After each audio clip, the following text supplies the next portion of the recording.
jemaat GKI Kelas Bojonegoro yang dikasihi oleh Tuhan Yesus Kristus, kembali bersama dengan program Resapi, Renungan Singkat Pemelihara Iman. Bacaan kita pada pagi hari ini diambil dari Yeremia 25, ayatnya yang ke-10 dan ke-11. Aku akan melenyapkan dari antara mereka suara kegirangan dan suara sukacita, suara pengantin laki-laki dan pengantin perempuan, bunyi batu kilangan dan cahaya pelita. Maka seluruh negeri ini akan menjadi reruntuhan dan ketandusan, dan bangsa-bangsa ini akan menjadi hamba kepada Raja Babel 70 tahun lamanya.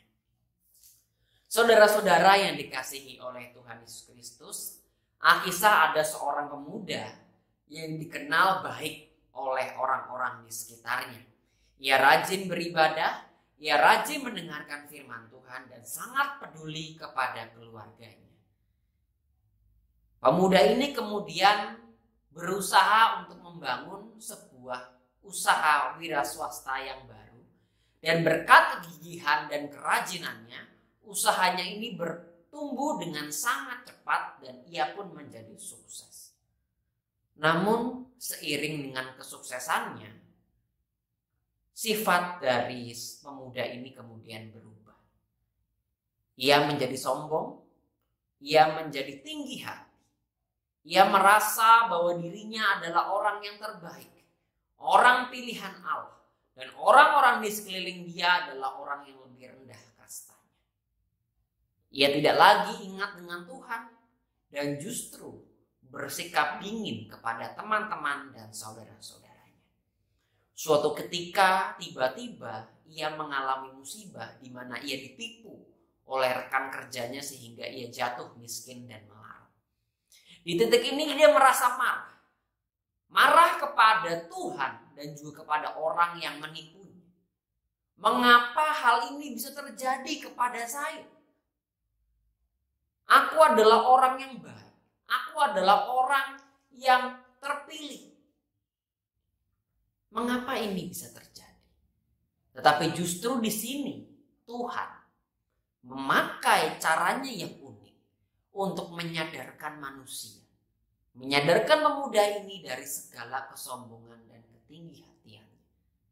Cara Allah yang sungguh luar biasa yang membuat manusia sadar akan kesalahannya. Saudara-saudara yang dikasihi oleh Tuhan Yesus Kristus, firman Tuhan dalam Yeremia 25 ayat 10 dan 11 berbicara mengenai bangsa Yehuda yang kemudian diserahkan kepada bangsa Babel. Bangsa Yehuda itu jauh daripada Allah. Mereka sudah dituntun oleh Tuhan, tetapi mereka meninggalkan Tuhan. Allah kemudian marah dan menyerahkan mereka kepada bangsa Babel. Pertanyaannya adalah mengapa bangsa Babel? Bangsa Babel adalah bangsa yang dikenal jahat dan kejam. Tetapi kenapa justru Tuhan memakai bangsa Babel? Apakah artinya Tuhan mendukung bangsa Babel? Nyatanya tidak. Tuhan memakai bangsa Babel pertama adalah untuk menyadarkan bangsa Yehuda atas segala kesombongan dan tinggi hati mereka. Tetapi yang kedua adalah Tuhan Allah di sini juga sebenarnya tidak mengindahkan kesalahan dari bangsa Babel. Bangsa Babel suatu saat nanti akan dikalahkan oleh lawan-lawannya. Di sini Tuhan hendak menunjukkan keadilannya kepada bangsa Yehuda dan kepada bangsa Babel. Tidak ada perbuatan buruk yang dapat lepas dari mata Allah. Ia tahu apa saja kejahatan bangsa Yehuda dan kejahatan bangsa Babel. Keadilan Allah ini ditunjukkan kepada seluruh bangsa dunia bahwa hanya Tuhan Allah sajalah yang patut disembah dan dimuliakan. Saudara-saudara yang dikasihi oleh Tuhan, maka pada titik ini menjadi sebuah refleksi dan perenungan bagi kita semua. Apakah kita seperti bangsa Yehuda dan pemuda tersebut dalam cerita yang merasa sombong atas segala apa yang telah kita raih, merasa tinggi hati atas segala yang telah kita miliki, bahwa sebenarnya mungkin itu hanya adalah titipan atau milik dari Allah? Apakah kita sudah mengucap syukur kepada Tuhan atas segala berkat yang telah Ia berikan kepada kita? Atau justru kita membanggakan diri kita dan menjadi sombong karenanya? Apakah kita sudah memeriksa diri kita bahwa mungkin jika kita mengalami hal-hal yang buruk, itu adalah cara Tuhan untuk menyadarkan kita dari segala kesalahan dan kesombongan hidup kita? Jika jawabannya adalah ya, maka Bapak Ibu, di sini kita perlu untuk merendahkan diri kita.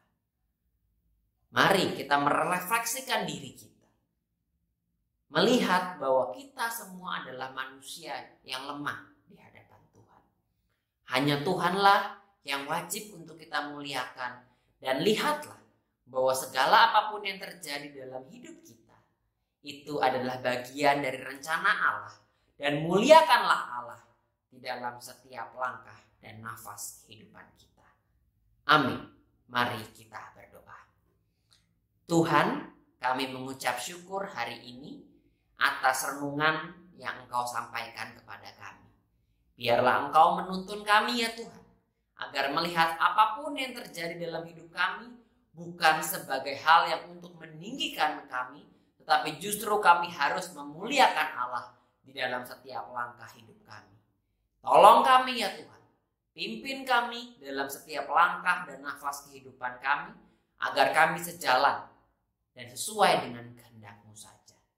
Inilah kami ya Tuhan.